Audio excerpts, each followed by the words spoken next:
So, ito na yung pinaka-exciting part mga ka-cervix, which is the crowning. From the word itself, crown.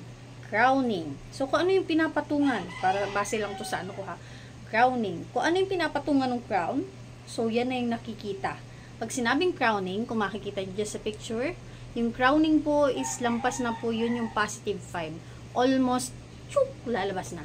So, crowning, kung yung pinapatungan ng crown, yun na yung pinaka nakikita. Ibig sabihin, lulubsit na talaga si baby. Kung sa mga multiparous mothers, yung mga marami ng beses nagbuntis or nanganak, pag nag-crowning na po ang head ni baby, isa o dalawa lubsit na agad yan. Minsan isahan nga lang eh. Bilis lang pag mga multiparous na, pag maramihan na, 3, 4, 5, 6, pataas ganyan. Hindi na yan halos nag-i-stop ng ganyan. Usually kapag nag-engage na yan at nag-fully dilated na po ang cervix ng isang buntis or nanganganak, pag multiparous, usually hindi na siya nag-i-stop ng crowning.